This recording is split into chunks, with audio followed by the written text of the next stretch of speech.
My dad sent me a message saying that my mom was, nope, no BB gun. No BB guns in the house. No BB guns in the house. Nope. Your mom was adamant, is the words he used, in fact. Your mom's a smart mom. Your mom was adamant that you guys would not have guns in our house when you were kids. And I verified BB guns, yes? No semi-automatics. Yeah. Oh, a rifle for little Matthew. And he said, and I followed up and was like, okay, so you'd been cool with it? And he said, sure. Okay. Dad didn't say, you'll shoot your eye out. No, that does seem like a mom thing to say. Definitely mom thing. In fact, the quote you're referencing comes from the mom in Christmas Story, right? Mm-hmm. And the teacher and Santa. Oh, yeah, that's right. It does hear it from everybody. When I was putting the podcast together, I noticed I was too distracted looking up whether or not you could refrigerate mayo / Miracle Whip. I thought you were abbreviating there. I'm like, whoa, hipster. Refridge. Whether you could refridge, mayo or Miracle Whip. And then just totally let you say that Monty wants Miracle Whip, but you won't give him it unless he specifically asks for it. Right. Why? Because I'm the sandwich maker. Is it because you already have the condiments out and you can't be bothered to open another jar, or what? Usually because I'm a jerk, Matt. Because usually the mayo is up front and I have to go searching for Miracle Whip. But I'm also not very nice, and that if he'll do both, mayo will be just fine. If it's like a Saturday and I'm making lunches and he asks for Miracle Whip, I will put Miracle Whip. But if it's the night before for his sandwich for lunch the next day, I just grab mayo. Does he know you're doing this? Oh, I'm sure he knows it during lunchtime when he's like, oh, this is mayo, not Miracle Whip. Maybe he can't tell the difference, Kate. Oh, he can. So how do you know that? How do I know that he can tell the difference? Yeah, because this is basically a blind taste test that you're doing. No, because we have certain sandwiches that he's like, oh, that sounds good. May I have mayo? Or, oh, that sounds good. May I have Miracle Whip, please? Oh, okay. Interesting. Yeah. Like meatloaf sandwiches, definitely mayo. Ham sandwiches, Miracle Whip. Interesting. Do a lot of people opt for Miracle Whip because it's lower calorie? I've never heard that. Really? I thought that they were different calories. I don't think so. I don't know. We could Google it. Okay, well, I'll do that right now. Yep. Beep, boop, beep, boop, beep, boop, boop, boop, boop. I thought they're both, like, not great for you. Miracle Whip calories and mayo calories. Okay. Got 2 tabs going, Kate.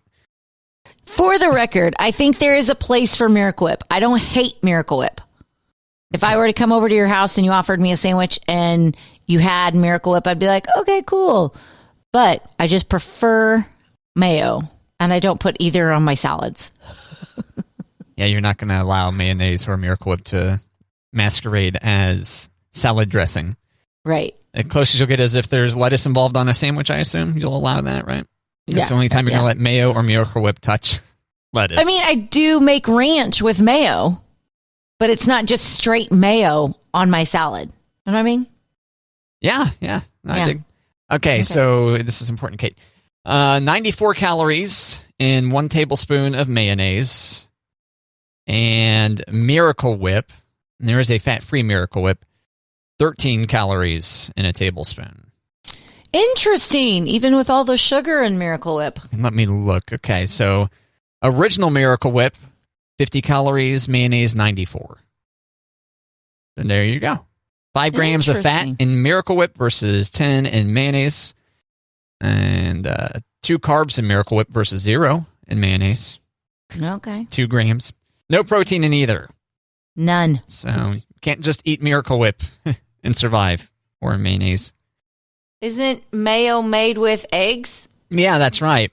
So, I don't know. Wonder why there's no protein. All the fat beats it down. I don't know if that's how that works or not, but I thought this was a fairly common deal. I was almost like shaken to my core there, or shook to my core, Kate, when... Shaken? Like, well, no, I've never heard that before. Yeah, I was like, wait a minute. I thought Miracle Whip, the whole point of Miracle Whip in fact, I thought was for fewer calories. Yeah, I've never heard that. Well, now you heard it. No, I done heard it. Yep. You heard it on the Matt and Kate podcast. We both went there. That's great. Teamwork. I was promoting the FM signal, and you were promoting the podcast version. So yes, pluggity plug. Yeah, plugging everything. Pardon the expression. So this is kind of condiment-like, and I saved this for a while and put it in our show notebook to mention it to you. I'm now buying the fancy cinnamon. Okay, elaborate. The fancy cinnamon. Yeah. So are you aware, first off, there's like 2 different types of cinnamon?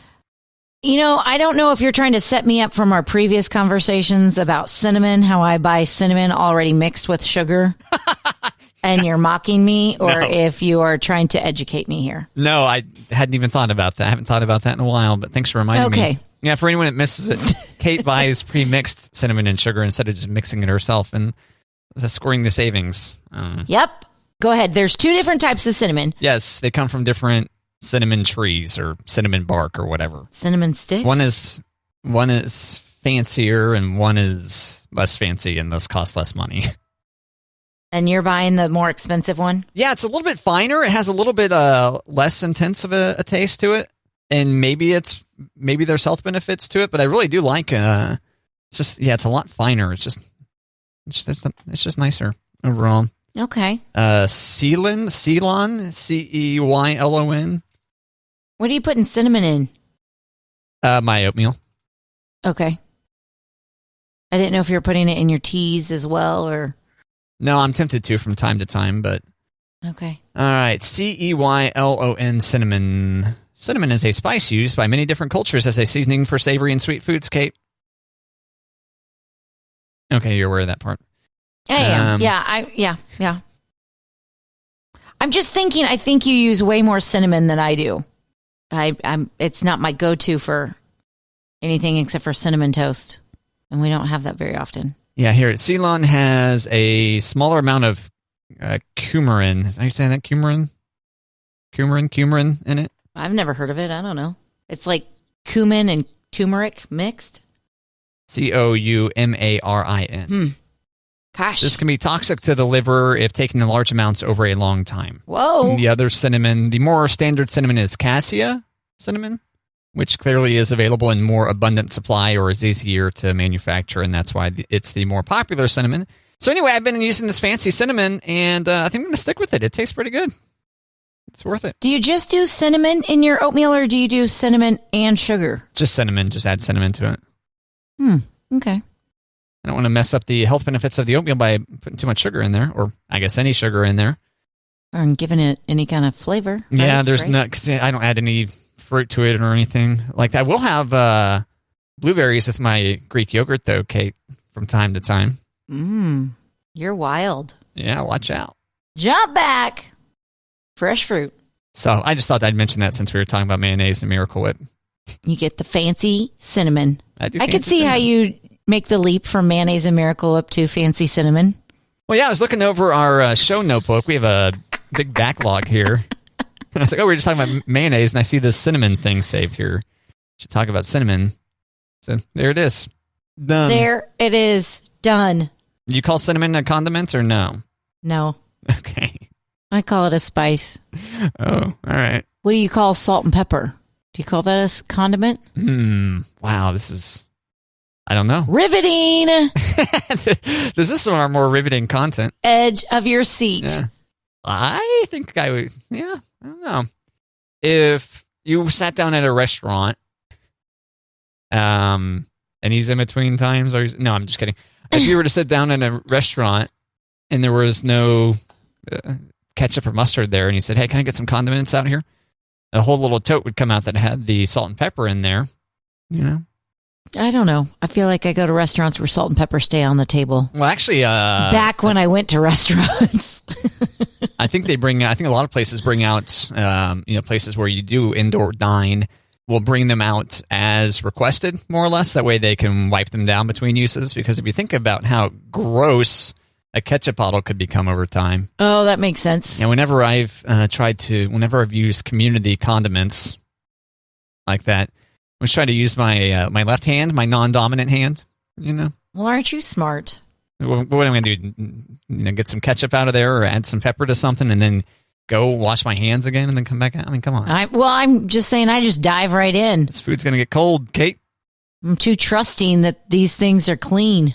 Yeah, I wouldn't count on that. Well, not from now on. Be like, I need ketchup packets, please. Thank you. Oh, are you going to start demanding packets? I don't want anybody touching my stuff. Yeah. And salt packets. Yeah. This is if your conversation has taught me anything, it's people are gross. Sorry, I didn't mean to give you some kind of and complex. Now I have to start wearing food safety gloves, food service gloves. Giving Kate a condiment complex. I just don't think I'm with you when you said these fries are going to get cold. I'm like, quick, get the ketchup down so you can eat. I don't think about better use my left hand. Of course, I'm the mom at the table. I never get a warm meal. I'm too busy cutting cheeseburgers and making sure everybody else has their ketchup. So yeah, this is new. I mean, this is within the last 5 years deal. I've slowly developed these weird habits that we talk about on the show from time to time. Yep. And just overthink things. I'm like, how many hands has that ketchup bottle been in today? And did it even get wiped down last night? Gosh. I'm going to start using my left hand on this. Oh, gosh. Like the left hand is super sterile. Like it's not going to touch anything on your body ever. Like it's cool. I'm counting on it not grabbing food and putting it directly into my mouth. Okay, I get that. Thus putting strangers' fingers into my mouth pretty much directly. Almost a 1-for-1. Oh, gosh. Oh, I just pictured other people's hands feeding you French fries and... Yeah. You should talk about these things when you go on dates, Matt. Well, Kate, if the after times ever arrive, then I'll make sure that I'll write these down. I should write these down as conversation starters. There you go. Oh, you just touched the ketchup with your right hand, did you? It's like putting strangers in your strangers' hands in your mouth. Is that how you said it? I would need to figure out if that was their dominant hand first. Okay, true. To watch them for the rest of the meal. Okay, they touched the ketchup with their left hand. Just Hawkeye them. Let's see. Oh, now they got the hamburger in the same hand. Oh, my God. I'm sorry, something came up. I got to go. You don't bring it up. You just bail. I just got to leave. Don't have a discussion about it. Just, there's been an emergency. This old kind of, I mean, I wouldn't say it was creepy, but so when I was 20, this dude would have been in his 30s or something like this, coworker who talked about how he would end up on a blind date and say, oh yeah, let's meet at such and such or whatever. And then he would even potentially do a drive-by and not go talk to them if they didn't meet his standards in the looks department. Ew. I know. Did you ever do a blind date? No. You've never done one? I don't think so. Would you ever do one? Maybe. I don't know. It's kind of a why is that a necessary thing to do right now? Well, okay. Let's take the pandemic out of this conversation, Matt. Okay. Removed. Go on. Removed. Do you still feel why would anyone do that? Yeah, because you can see. Okay. Now, when we say blind means you're just going in completely blind. You know maybe a little bit about this person, right? Based on what a trusted go-between has told you, right? Isn't that a trusted? I think that's the key word. If you would trust someone. But at the same time, like you're saying, it wouldn't be completely blind because you would badger the information out so that you could look at that person online, right? So then it's not completely blind. Right, because the internet exists. Right, mm-hmm. So I think blind dates might be a relic of pre-internet times where it's like, well, do you have a photo? And like, oh yeah, here's my 8x10 of this person, you know? I pull it out of my wallet. Okay, fine. I guess you could have had a wallet-sized right photo. I mean, gotta get headshots for your dating life. I'm with you. For your dating life, that way you can hand up. I'm with you that I think that as a trusted source that I would say, here's what she looks like, Matt. See? Like, don't freak out. No, I'm not going to show you her Facebook, and I'm not going to give you her first and last name either, so you can look at it. You're just going to have to go in blind. Right. That way you can maintain the blind date. Mm-hmm. I don't know. I think there's something exciting about a blind date because I've never been on a blind date. Yeah. I'm fairly certain I have not. I'm trying to use my Wayback Machine in my brain, which doesn't function very well, but But I also don't think I'd have the patience to like wait for the date to be completely blind. I'd be like, what's his name again? And then, like you said, go online and Google and like, oh, do a background check. It's only $4. Okay. And there you are at your meetup location if you're meeting out somewhere. And right. I go, don't be them, don't be them, don't be... Phew, that was close. I thought it was going to be... I thought it might be that troll. Thank goodness got lucky. You know what? Okay. I did go on a blind date, but it was more like a group date. I knew I was there to meet this guy, but I didn't know what he looked like ahead of time. But it wasn't just us. There was like 5 other people there. So how'd that turn out? He was nice. There was not a second date. So I'll take that as he was ugly. But could you? No, he was. That's the thing. He wasn't unattractive. There just wasn't a lot of chemistry. Like, he was a nice guy, but it wasn't like we had a lot of things in common or like clicked. So why do you think this was a blind date? And was it really like a long time ago, like pre-internet type, or at least pre-Facebook or something? Yeah, well, pre-Facebook, because I wasn't on Facebook when it first blew up. It was okay. So it was in between when I met Monty and when Monty called me for the first time. Oh, okay. So, so I'd already met Monty, but we hadn't started talking on the phone yet.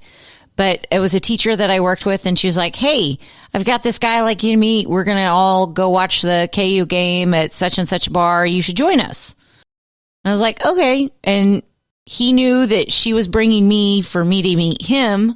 And I think it was mutual. I don't think it was like, ugh, that guy gross. I think it was just like, meh, we didn't really click. And it worked out because Monty called me the next week. So boom. So what year was this? You should be able to know what year this was then. 2006. 2006. Yeah, that was right about the beginning of Facebook there. So at least for sure not... Matt, that was probably the last date that I went on before Monty. I think that was my last... Yeah, that was my last date before Monty and I started dating. 2006. Wah, wah, wah. So old. Correct. Oh. Yep. Now I'm just like going down memory lane. Oh yeah. Mentally. Yeah. Through all the former date nights. Former date nights. The week before I met Monty. The week before I met Monty, I had been overserved on a Saturday night, and I cried to my friend about, I'm just done looking for guys. I'm done. I'm not going to look anymore. I'm done looking. Fast forward 1 week, and I met Monty. Look at that. I know. With the help of alcohol? No. Oh, okay. No. The alcohol definitely helped the bawling situation about. Sure. Boys are so dumb. You met Monty at a tailgate, right? I did. I mean, I had a few beers. Oh, yeah, that's right. Your brother was with you, and so you couldn't get as sauced as you otherwise would have, right? My brother was with me, and he was in high school. Like, if we were grown-ups, I probably would have been like, you're on your own, dude. Right. But he was in high school, so I was being the responsible and just having a beer here or there. Setting a good example. Exactly. Speaking of dating, did you see Sex and the City is coming back? Ish. Got a new name. Ish. On HBO? Did I hear that right? HBO Max. It's called And Just Like That, ... With all 4 of them? Everyone except for Kim Cattrall. You saw that coming. No Samantha. So are you familiar with his backstory off the top of your head, or? I watched it a little bit after it was off the air. Like, one of my roommates had a couple of the seasons, so we'd spend weekends like watching episodes. But I haven't seen any of the movies. I meant the backstory as far as, because you seemed surprised, not surprised, I guess, that Kim Cattrall / Samantha was not going to be coming back. Yeah, they didn't get along. The cast did not get along with Kim Cattrall. Okay. This article pointed out that she and Sarah Jessica Parker for sure had some kind of falling out. Mm-hmm. And that Kim Cattrall was vocal about seeing her part being recast in a bid to improve the original comedy's inclusivity. This is a Hollywood Reporter story I'm looking at here. Okay. So no release date yet for this series. Would you check it out or no? Probably not. I didn't get into the movies, so. Yeah. I remember it being on. It was on about the same time as The Sopranos. Yeah. Right? Yeah, I think, yeah. And so I saw a few episodes, but it's kind of like, this isn't really for guys to watch, I don't think. But it was okay. It wasn't like, oh my God, am I doing watching this chick TV show? Oh my God. Right. It's like, well, at least she took her top off. Okay, great.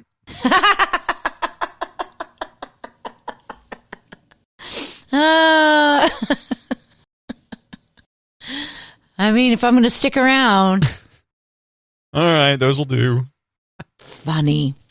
A lot of people are really into this show, though. Oh, yeah. And so now it's about dating in their 50s. Well, because they even had a prequel, the Carrie Bradshaw Diaries, where it was like a young adult series. And I think the creator of Sex and the City, she wrote the Carrie Diaries, aimed for a younger audience before it went to a TV show. So a lot of people got into it. But this time, not so much. Once again, you don't probably hand. It's too much stuff to watch. Just someone was talking to me recently. Oh, yeah, you got to watch this show. And then it's like, too many things. Yeah, I'm with you. Too many things. Okay, thanks for the recommendation. One of my Facebook friends posted something along the lines, I'm not going to quote it correctly, but it was like, the news is so shocking and depressing right now. I need to turn on a serial killer documentary to relax or something like that. I was like, oh, so true. Yeah, I watched some UFO documentaries over the weekend. Because you finished Scientology? Are you trying to put those in the same category or what? What do you mean? What are you indicating there, Kate?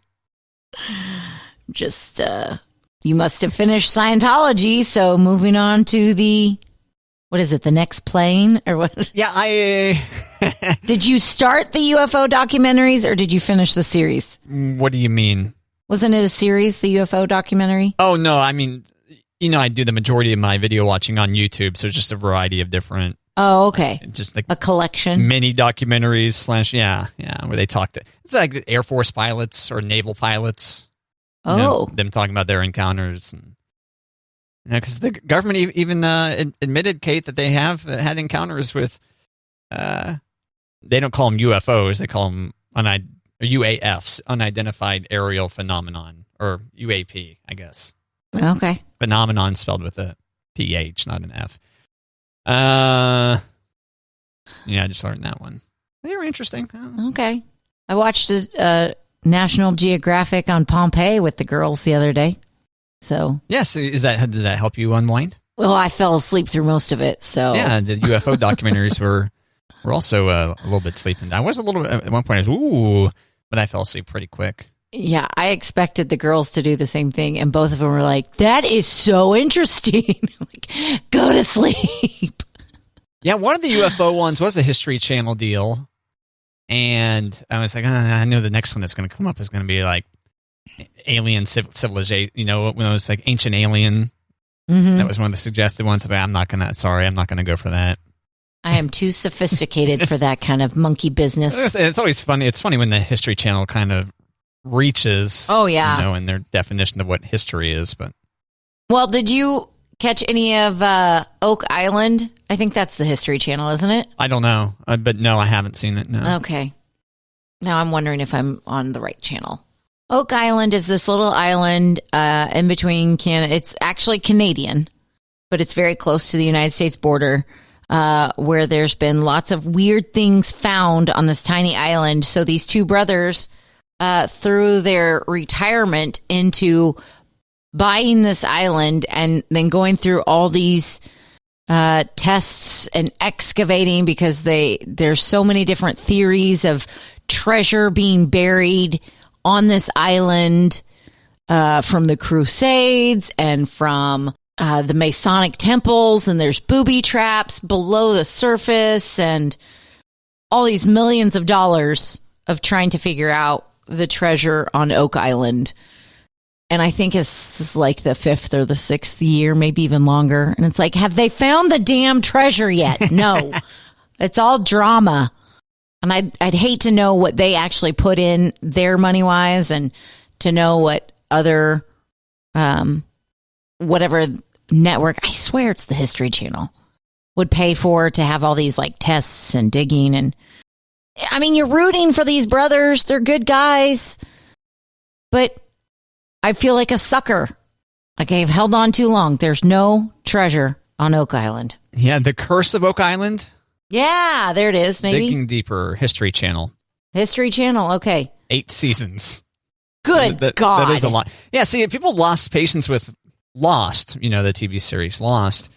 And at least in that case, you're like, well, at least they can invent new storylines. But in this, The Curse of Oak Island is supposed to be based on real life events, right? Right. And I think in the first, maybe I'm too naive and I'm too optimistic. I want to say in the first couple of seasons, they had legit experts with theories of why they think this is the Masonic treasure, why they think this is the Knights of the Round Table had to flee Spain and blah, blah, blah, blah. Like, these are all great theories, and they had some evidence to support that theory. And then it got to like, what can we say happened this year? It just got to, it's not a big island, Matt. They should have found this damn treasure by now. It looks like it's available to watch on Peacock, Kate. Yeah. Huh. Yeah. Not excited about that prospect. Every now and then Monty will flip it on. I'm like, this is stupid. Why are we still here? On Peacock? Or The Curse of Oak Island? Yeah, Oak Island. Yeah, just... They're never going to find it. It's just a sucker sticking around to see if they do. For 8 seasons? I said 5 or 6. 8! Ugh. Oh, man. But like you said, it's the History Channel. So it's supposed to be like good. And then you get like, if Hitler was a school bus driver. Right. Or ancient aliens were at the first Thanksgiving, things like that. Yeah. Or what was it? Hitler's love child. I don't know. That might be too extreme. There was a while there where I was really into World War II content. Me too. Yeah, my YouTube was pretty full of World War II stuff. I think they may have just ran out. Like, sorry, dude. You watched it all somehow. It's gone. You finished the internet. Yeah. Ooh, Hitler subs. Can't wait to watch this one. Right. See, okay, do you think it's weird that you went to World War II per se instead of started at World War I? No. Okay. Because I always told myself, okay, you've been watching all this stuff about World War II. You need to back it up. Watch the prequel. Watch the prequel, yeah. Figure out this stuff before so that you're better prepared for World War II. And, yeah. I really like watching the planes flying. I like the aerial footage, and that's all the good stuff happened in World War II for that. So, all the good stuff, Kate. It was a wild world then, Matt. Yeah, well, yeah. Turns out. History repeats itself. Just throwing that out there. Those who don't learn from history are destined to repeat it or doomed to repeat it or some kind of phrase like that. I think doomed. Doomed. If I said it, I would have said doomed. Doom is a great word. Doom on you. Doom on you. Yeah, we're doomed is a good, we're doomed. We're doomed. There's just something about the word doom. It's like, ooh, doom. Man. Ooh. Intense video game, by the way. Intense. Mm-hmm. Have you played? Rated M for maturity. Yes, or just mature, but yeah. Oh, okay. Thanks. You were going to ask me if I've ever played, and I just said M for maturity. What do you think? No? I guess not. Nope. Because I'm so immature. I think when the original Doom came out for Windows back in the day, or DOS, or whatever platform it came out on, I don't think video game ratings existed then, Kate, so you might have played the original. I think that's nice that you're going to go with a maybe. You're more of a Wolfenstein 3D player. You know, when you talk video games, especially like previous video games and the tech side of video games right now, I do a lot of nodding and smiling because I don't know what you're talking about. That's why we don't really talk about them often. I know. But I mean, you haven't been doing your video games for your viewers then, your followers? I have been, actually. I've been you streaming have? A lot, yeah. Okay. How's that going? I think I'm up to 18 Hey! people now, Kate, but averaging about 1.3 view. I think at the last email I got said like 1.3 viewers per stream. That's great. Which I'm not sure if one includes me, since I'm monitoring the stream at the same time. Is that me? But yeah, I've been playing some Nintendo Wii U. I've been playing Super Mario 3D World on there because that's coming to the Switch at the end of February. So I'm trying to see if I can get any viewers interested in that game that's going to be coming out to the there you go wider audience of the Nintendo Switch next month. I think it's next month. And some PS5. Miles Morales, the new Spider-Man game is really good. You like it? I do. Yeah, a lot of fun. A lot of fun being Spider-Man and swinging through the city and throwing webs at things and people. Did you see the Spider-Verse movie? I did not. It's on my to watch, though. I hear it's really good. I was very impressed with it. And I'm not into superheroes as much, but the girls were watching it, and I sat down to watch it, and I was pretty impressed. Yeah, I heard really good things about it. In fact, I saw it on sale, the Blu-ray, the 4K Blu-ray on sale for $10, and I almost bought it. We talked about buying things before watching them, and that was almost one of them. Almost did it. You would have been satisfied with your purchase. Yeah, it was the shipping, honestly, because I think it was Best Buy, and I needed to get another $25 to get it shipped, and I was like, Not today. Yeah, so Walmart, for example, I do order a decent bit of stuff from Walmart.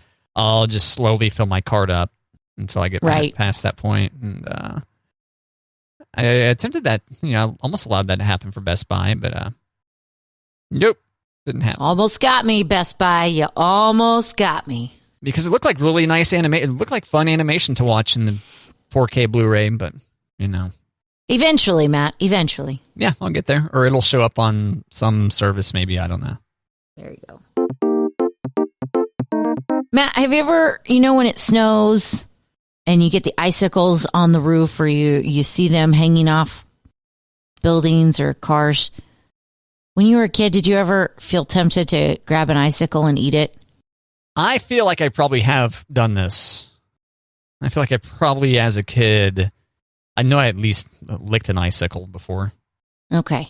But I don't recall. I'm not trying to sound like, I definitely didn't do it, but I don't recall doing.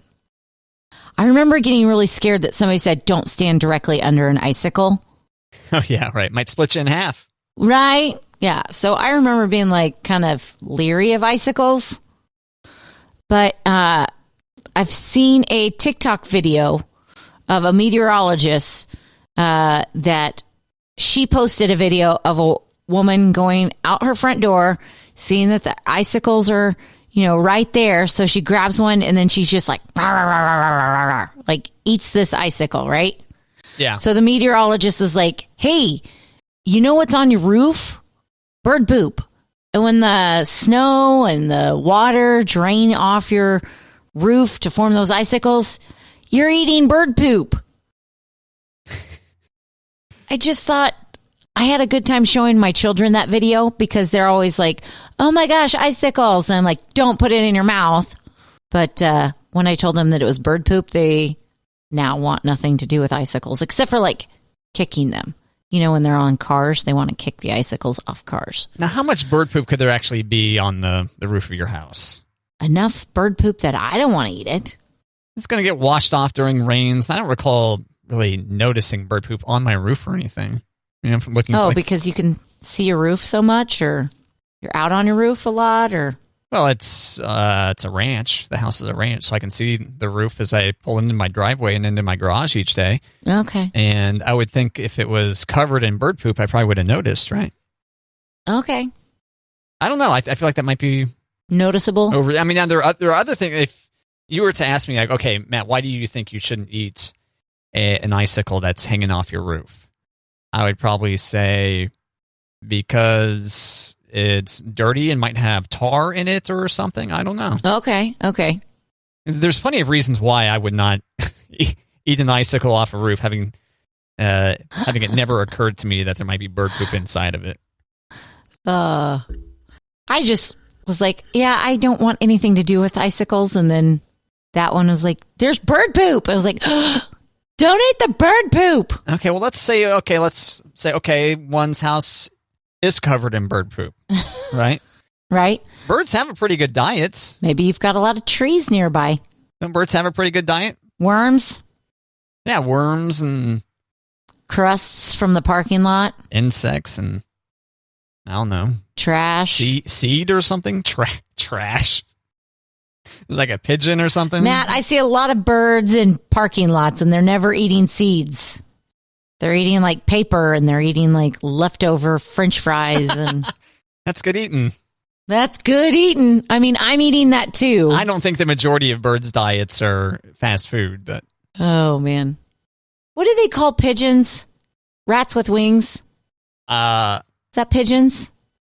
I probably something catchier than that, but yeah, something like that. Okay. A lot of people think that they're but I don't when was the last time you saw a pigeon? I don't see pigeons too often, right? I think I got to be in the city. No, I was just trying to remember. I felt like there was a funny name for pigeon, but here, if you see a bird in your backyard, you're going to see maybe a robin or something kind of pecking at the ground, right? right? You're going to see it dragging a piece of pizza down the street, or like Pizza Rat or whatever. Pizza rats. Like Ninja Turtles. So, well, okay. So the lesson here is only eat the icicles that are hanging off your car. Exactly. So much cleaner.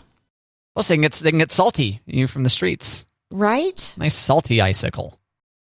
The icicles off my car would be really clean because I keep my car really clean. Oh yeah, for anyone who's not familiar, Kate pays a unlimited pays how much is it a month? $20, $30? 25. For unlimited car washes. So I clean that baby all the time. Yep. So icicles off Kate's car if you're hungry. Yeah. Not today. It's going to work out. But I mean, I don't think I'm going to get icicles on my car because I'm in the garage. But my icicles would be pretty clean if you saw them. Well, there you go. Next time there's a freezing rain in the forecast over the weekend or something, because I know you don't want to be messing with having to scrape your car or anything. Park your car outside and get some icicles for the family to enjoy. There we go. Yeah, nice Friday freezing rain. Have the car out there. Saturday morning, yummy car icicles have been brewing. Maybe the icicle can be like the mixer stick. Like you get your Kool-Aid and then you put your icicle in to stir it up so it's nice and cold. Yes, I could see trying to do another one of these. Yeah, let me go back in my brain to see if I can remember. I still think, yes, I probably tried in the icicle before. I bet you I did it once and was like, okay, well, that was kind of pointless. And on top of that, when there's icicles, that typically means it's really cold. And right. Thus, I don't want to put ice in my mouth. It just doesn't sound very appetizing. Agreed.